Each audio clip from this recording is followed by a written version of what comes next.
In a world where tamers are considered the lowest-ranking warriors, Rain is a tamer in the hero's party. He joined them to become stronger for their upcoming battle against the Demon Lord. One day, Rain is invited to meet the hero and his party, but they greet him with disgust. They accuse him of being worthless, only capable of carrying their luggage and looting enemies. They express disappointment in his work, claiming he slows them down and asking him to leave his gear, which they had helped him buy. Rain is shocked by their treatment, realizing that the people he trusted have looked down on him all this time. Hurt, he decides to end any friendship or relationship he had with them. As they whisper amongst themselves, they consider themselves fortunate that he is finally leaving, as they can now take more challenging quests without having to protect him. Feeling doubtful after being kicked out of the hero's party, Rain heads to the Adventurer Guild to sign up as an adventurer. There, he learns about the different ranks of quests and the corresponding ranks of adventurers. The guild clerk is surprised when he announces that he is a beast tamer, as they are usually considered weak and require a party for protection. Rain assures her that he will be careful and is ready to take the initiation test. He heads to the forest and hunts some goblins, barely managing to win. Suddenly, he hears a scream and rushes to investigate. He finds a girl with cat ears being attacked by a killer tiger. Despite knowing he can't win, Rain jumps in to help her. His knife breaks, and the tiger turns its attention to him. Realizing his impending defeat, Rain urges the girl to save herself. Slowly getting up, Rain has no weapon, but he is content knowing he saved the girl. The girl shows anger towards the tiger, and Rain advises her to run, but she decides to gather her strength instead. With an incredible leap, she comes down with a powerful kick, killing the tiger. Rain realizes from Kanade's unique ears and incredible power that she is a rare breed of cat spirit, one of the most extraordinary monsters. She suddenly faints, mentioning that she is hungry. After feeding her, Rain asks why she was alone in the forest. She introduces herself as Kanade and explains that she left her village in the mountains because she couldn't bear to be confined at home. She desired a life of adventure, so she embarked on a journey to find her own path. Rain feels comfortable sharing his story with her, including the mistreatment he endured from the hero and his party. Kanade recognizes Rain as a kind person. She expresses a peculiar connection between them and suggests forming a contract as a tamed beast. Rain is thrilled to create a bond with her, and they establish a connection. On their way back, Rain tames a rabbit and asks it to bring its friends. Kanade becomes confused as to how Rain can tame another monster while already being in a contract with her. After the rabbit brings its friends, Rain proceeds to tame the remaining rabbits, further perplexing Kanade. She tells Rain that he is very special since no one else can tame more than one monster. However, Rain finds it normal, adding to Kanade's confusion. The rabbits assist them in gathering the medicinal herbs needed for the adventure trials, and they head back to the guild. Rain is acknowledged as an adventurer and receives the reward for the trial. A man with a scar on his face approaches Kanade and starts making inappropriate comments, expressing his desire to have her for himself. He also insults Rain. Kanade defends Rain and confronts the man, standing up for him. The man mocks Rain and refuses to believe in his strength. He challenges Rain to an arm wrestle, with the winner claiming Kanade. Feeling the need to defend his honor, Rain accepts the challenge. As they lock hands, Rain effortlessly crushes the man's arm and defeats him. Rain is confused about how he was able to defeat him so easily, but Kanade explains that he must have gained all her strength through their contract. Rain and Kanade set out on another F-rank quest to collect medicinal herbs. Rain once again seeks assistance from the rabbits, but Kanade feels upset as she wants to be of use to Rain as his contracted familiar. Suddenly, Kanade senses something amiss, and they investigate to find an old man surrounded by bandits. The old man had the hero's party as his escort, but they fled when the bandits attacked. The bandits have cornered the old man due to their lack of proper scouting, as they didn't have a skilled tamer with them. Taming more than 2 monsters at once is no small feat, but they refuse to acknowledge Rain as a capable companion. In the forest, the bandits discuss their vile intentions towards the old man, even if he surrenders his cargo. Rain realizes that this challenge exceeds his abilities, but he cannot abandon the old man to his fate. They swiftly defeat the bandits, though Kanade worries about Rain. Despite the potential risk of losing control over his newfound power, Kanade observes that Rain remains composed, reassuring her of his abilities. Rain expresses concern for Kanade's well-being, which leaves her blushing and fascinated by him. The old man explains that the bandits are part of a ruthless group called the F and Fangs. They are a dangerous gang of bandits who will undoubtedly seek revenge for their fallen comrades. Rain is afraid but decides that attacking them now is the best course of action due to their violent nature. As they approach the bandits' hideout, Kanade tries to persuade Rain to let it go, pointing out the overwhelming number of bandits, over 100, who they wouldn't be able to defeat. However, Rain assures her and reveals his plan. As they near the cave, Rain discovers a species of poisonous bees that can incapacitate someone with their sting and be tamed.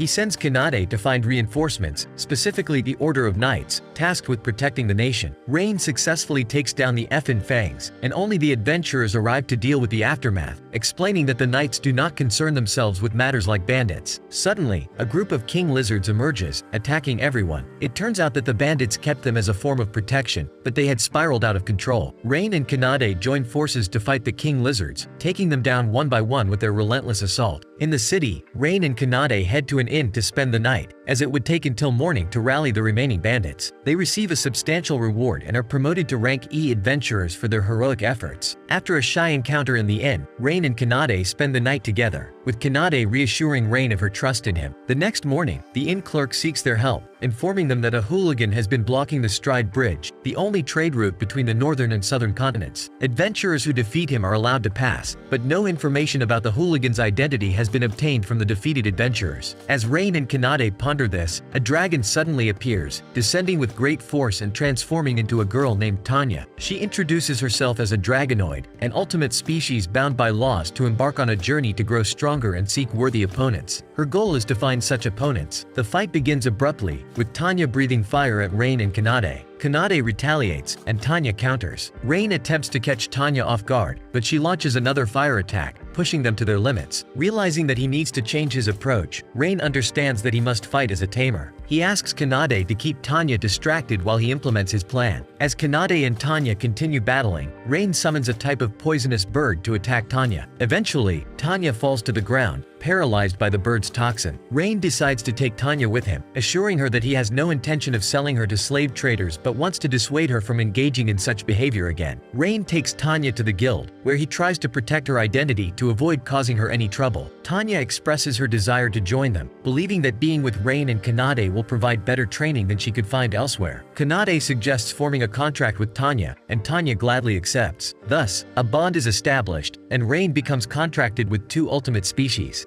As the heroes' party returns from their fruitless week in the forest, they realize how difficult it is to handle scouting, fending off monsters, and carrying loot all at once. They reluctantly come to the conclusion that they need Rain and his abilities. Disgusted by the idea of having to rely on Rain's supposedly useless job, the hero devises a plan to trick Rain into coming back by pretending to apologize. They believe that Rain's kind-hearted nature will make him accept their apology and come crawling back to them. Their true intention, however, is to kick him out again once they are done using him. Meanwhile, after Tanya joined Rain's party, their first quest together is to hunt slimes. Rain utilizes a new ability he has acquired, which allows him to transfer his consciousness to a bird for scouting purposes. Once he locates the slimes, he gathers them together and unleashes a powerful fire spell, harnessing Tanya's magical abilities just as he gained Kanade's physical strength. Back in the city, both Kanade and Tanya express curiosity about Rain's powers in his past. They inquire about his exceptional talent in beast taming, insect taming, and how he effortlessly achieves such feats. Rain decides to share the story of his childhood. He explains that he lived in a village with his parents, training with them every day. However, one day his parents asked him to train alone, claiming they wouldn't be able to watch him as they usually did. Upon returning, Rain finds his village engulfed in flames, with everyone dead. He is then discovered by a group of adventurers who take him in and leave him under the care of an innkeeper who is a friend of theirs. Rain had to do chores to survive and earn his keep until he eventually met Oreos in his party. He believed that he was making a difference with them, fulfilling various roles such as scouting, carrying loot, and standing guard. However, in the end, they abandoned him and exploited him for their own benefit. Moved by Rain's story, Kanade and Tanya offer words of encouragement, expressing their belief in his amazing abilities, his talent, and his potential for greatness. They assure him that he is valued and appreciated in their party. In the encounter with the hero's party, Rain initially tries to avoid them, but the hero insists that they should have expressed their feelings in a better way and that they were friends once. Rain is taken aback by the insults hurled at him, but Kanade and Tanya step in to defend him. The hero notices the extraordinary abilities of Kanade and Tanya as a cat spirit and a dragonoid, respectively, and questions why they are wasting their time on someone like Rain. Kanade and Tanya explain that Rain is their master, revealing their deep bond with him and surprising the hero's party with the revelation that Rain has managed to tame not just one, but two ultimate species. The hero then offers Rain the opportunity to accompany them to the Lost Woods, explaining that they had previously been unable to carry all the loot due to the challenging nature of the maze-like forest. They emphasize how useless and weak Rain is, attempting to make him feel honored to work with them again. Initially, Rain refuses, but when the hero's hero's party emphasizes the importance of their mission in retrieving the relic shield essential for defeating the Demon Lord. Rain realizes that the fate of the world is at stake. Driven by his desire to protect others from suffering similar experiences, he reluctantly accepts the offer.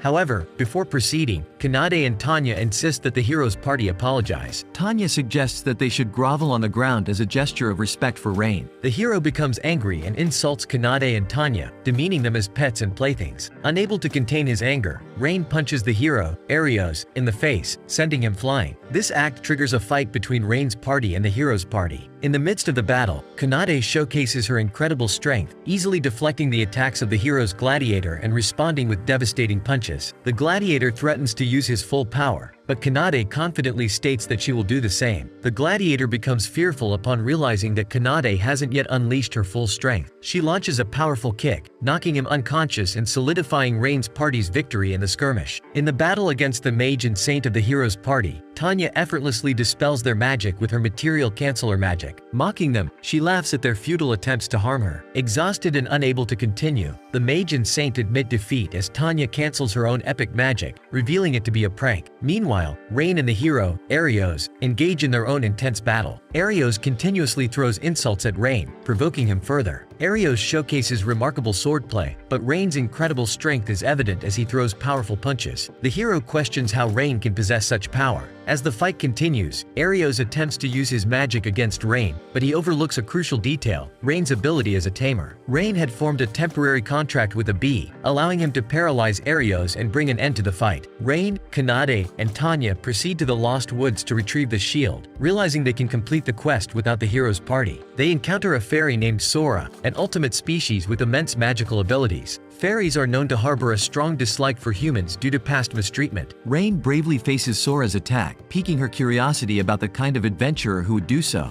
After a conversation, they explain their mission, and Sora decides to give them the shield, as it was her duty to deliver it to the hero anyway. However, Rain senses that something is amiss and asks how he can help her. Sora reveals that she and her twin sister, Runa, were tasked with protecting the Lost Woods. One day, a dark knight serving the Demon Lord attacked them, and Sora was captured while Runa managed to escape. Sora had asked her village for help, but they abandoned her and refused to assist. Touched by her story, Rain agrees to help Sora. Together, Rain, Kanade, Tanya, Sora, and Runa launch an attack on the knight's lair. The knight suspects Rain to be the hero due to his strength, but Rain denies it, protecting Sora. With relentless attacks, they drive the knight away and successfully save Runa. In gratitude and with a desire to break free from the village's grasp, Sora and Runa decide to join Rain on his journey, forming a strong bond with him. Rain, Kanade, Tanya, Sora, and Runa encounter the hero's party once again in the city, handing over the shield. The hero's party is surprised by how quickly they retrieved it, but after using appraisal magic, they confirm its authenticity. The hero's party, still in denial, tries to persuade Rain to rejoin them, offering better treatment and pay. However, Rain firmly refuses their offer and departs. This rejection fuels the hero's anger and humiliation. According to legends, the hero was granted the power of the gods through the infusion of divine blood, allowing him to train endlessly and obtain ultimate powers. Sora explains that Rain possesses a similar potential, and this revelation motivates Rain to pursue the path of becoming stronger and potentially defeating the Demon Lord. In the city, Rain seeks to acquire a new weapon but finds that the dwarf blacksmith lacks the necessary materials, specifically a mithril stone found in the mines owned by the dwarf. While exploring the mines, they come across a group of bandits who have a grudge against the dwarf. Rain's party swiftly defeats the bandits, including a tamer who has managed to tame a behemoth. As the fight ensues, Kanade escorts the defeated adventurers outside, while Rain attempts to tame the behemoth, ultimately succeeding. However, due to the limited bond between the tamer and the behemoth, it becomes uncontrollable, forcing Rain to defeat it. As a reward for retrieving the mithril stone, Rain receives the weapon he needed from the dwarf. In the city, the son of the ruling lord, Edgar, takes an interest in Sora and Runa, claiming they belong to him. However, they firmly reject his advances. Edgar persists and orders his guards to attack, but Rain defeats them and urges them to stand down. Desperate to possess the girls, Edgar takes the city's residents hostage, threatening their lives unless Rain surrenders the girls. In a moment of revelation, Rain taps into his fairy abilities, utilizing consecutive casting, a type of magic unique to fairies. Edgar becomes furious, and his father allows him to handle the situation. Meanwhile, the vice captain of the Order of Knights, Stella, approaches Rain, offering her assistance. She reveals the corruption that has permeated the city, with the Order of Knights colluding with the ruling lord. Stella pledges to help Rain in his fight against the lord's tyranny. In a desperate attempt to destroy evidence of their wrongdoings, the corrupted Order of Knights, led by Gelstrager, moves towards a designated warehouse. However, Sora, Runa, and Rain join the fight, with Rain using his new weapon. Stella also engages Gelstrager in combat. Despite being initially overwhelmed, her determination surpasses his and she manages to defeat him. Meanwhile, the hero convinces Edgar to target Rain, capitalizing on his hatred for him. Edgar is given a ring that possesses the power to bring death to its target, and he eagerly accepts the hero's gift. Rain, Stella, the Knights, and his party launch an assault on Edgar's mansion. During the search, Rain discovers a three-tailed fox girl named Fina and rescues her. They battle against Edgar's guards and knights, eventually capturing the lord. However, Edgar unexpectedly activates the ring, seemingly killing Rain. To the shock of Edgar and the hero, Rain emerges unscathed, having obtained another ability from Runa. The ring takes control of Edgar's body, transforming him into a demon resembling the one that destroyed Rain's home. Torn by terror and memories of his past, the demon heads towards the city with the intent to slaughter its citizens. Rain and his party engage in a fierce battle against the demon, attempting to bind him. Despite their best efforts, the demon proves to be incredibly powerful, rendering even powerful fairy magic ineffective against him. The demon summons reinforcements, and while the battle seems to be turning in their favor with the use of consecutive casting, the demon summons more monsters, overwhelming them. Realizing that the demon plans to retreat, they evacuate the city's people, and the remaining adventurers unite to deal with the lesser foes while Rain confronts the demon. Fina, the girl Rain saved, reveals her teleportation abilities and helps Rain reach the demon. With Fina's assistance and by taming the demon's minions, Rain delivers a final blow, defeating the demon once and for all. After the intense battle, Rain forms a contract with Fina, and together with his expanded party, they purchase a house to live in. Determined to grow stronger and live happily, they embark on a new journey together. Thank you guys for watching. If you enjoyed this recap, please like, subscribe, and keep watching anime.